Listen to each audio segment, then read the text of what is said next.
20. Child and Marriage. We are nearing the end of part 1 of the book, and here we get a bunch of discourses that feel like afterthoughts, which are not very interesting and don't add much to the story.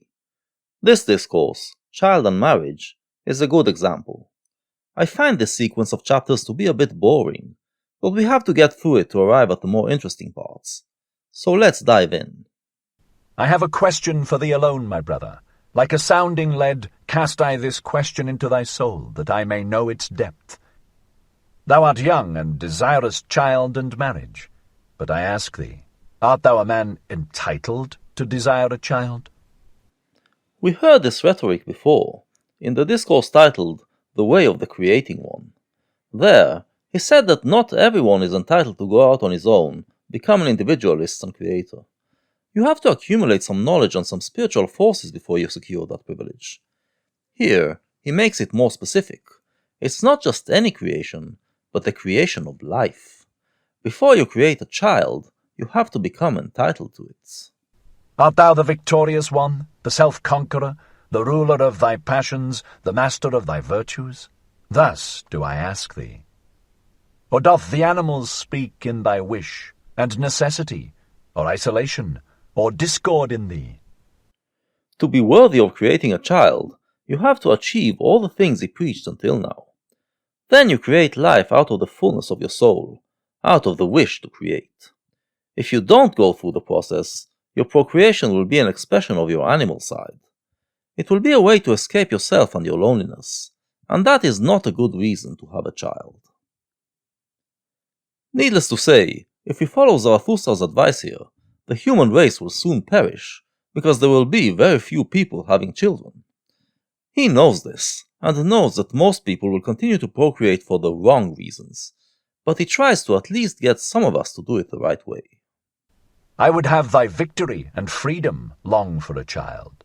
Living monuments shalt thou build to thy victory and emancipation. Beyond thyself shalt thou build, but first of all must thou be built thyself, rectangular in body and soul. Creation is a way of going beyond yourself, which is what Zarathustra extols.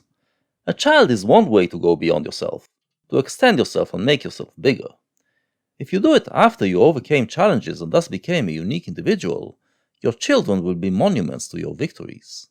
They will carry on your legacy. Not only onward shalt thou propagate thyself, but upward. For that purpose may the garden of marriage help thee. A higher body shalt thou create, a first movement, a spontaneously rolling wheel. A creating one shalt thou create. Marriage, so call I the will of the twain to create the one that is more than those who created it. The reverence for one another, as those exercising such a will, call I marriage. If you are indeed a creating one that has gone through the process described in that earlier discourse, Zarathustra encourages you to go ahead and procreate. Do it by marrying another person who has gone through that process. Then you will give birth to more creators. Let this be the significance and the truth of thy marriage. But that which the many too many call marriage, those superfluous ones, what shall I call it? The poverty of soul in the twain. The filth of soul in the twain. The pitiable self-complacency in the twain. Most people, however, get married for other reasons, and Zarathustra finds these marriages to be abominable. Marriage, they call it all, and they say their marriages are made in heaven. Well, I do not like it, that heaven of the superfluous. No, I do not like them, those animals tangled in the heavenly toils. Far from me also be the God who limpeth thither to bless what he hath not matched. Laugh not at such marriages. What child hath not had reason to weep over its parents? Our culture sanctifies marriages with the seal of approval from God, and we speak of a match made in heaven.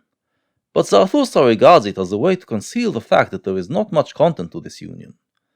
It makes a mockery of love and a mockery of God, but he warns us that it is no laughing matter. Children born to such marriages suffer the consequences. Worthy did this man seem, and ripe for the meaning of the earth. But when I saw his wife, the earth seemed to me a home for madcaps.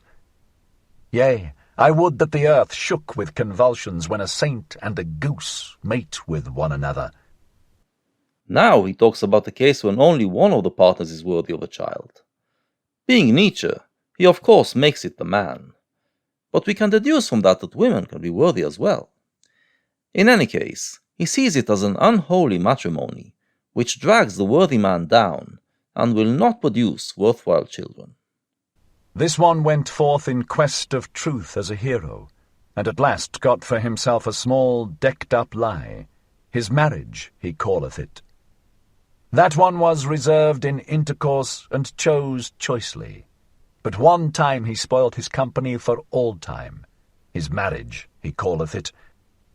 Another sought a handmaid with the virtues of an angel, but all at once he became the handmaid of a woman, and now would he need also to become an angel.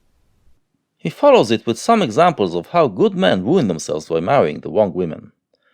We get the impression that it can happen to the best of men, so they better watch out.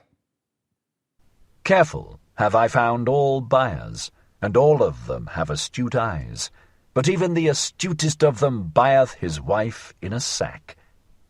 Many short follies, that is called love by you, and your marriage putteth an end to many short follies with one long stupidity. It is love that makes men fall in the trap.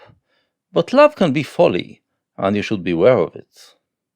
Your love to woman, and woman's love to man, would that it was sympathy for suffering and veiled deities, but generally two animals alight on one another. But even your best love is only an enraptured simile and a painful ardour. It is a torch to light you to loftier paths. Most marriages, he claims, are just based on animalistic lust, not on true love. But even true love between a man and a woman is not the highest kind of love that we can aspire to. Beyond yourselves shall ye love some day. Then learn, first of all, to love, and on that account ye had to drink the bitter cup of your love. Bitterness is in the cup even of the best love. Thus doth it cause longing for the Superman. Thus doth it cause thirst in thee, the creating one. A love to a woman, teaches Zarathustra, is only meant to prepare us for the love that we must feel to the highest form of ourselves. We must love the thing that we are to become, which is the Superman, because only then will we put ourselves to all the hard work and pain required to achieve him.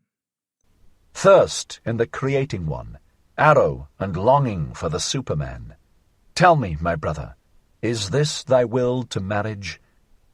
Holy call I such a will, and such a marriage. Thus spake Zarathustra. Like many discourses of the first part, this one is about how to achieve the Superman. Even your marriage, according to Zarathustra, should be dedicated to that purpose. It should be between two people who want to create beyond themselves, and it should be based on love in the Platonic sense, love that is not based on sexual lust, but on an aspiration for transcendent beauty.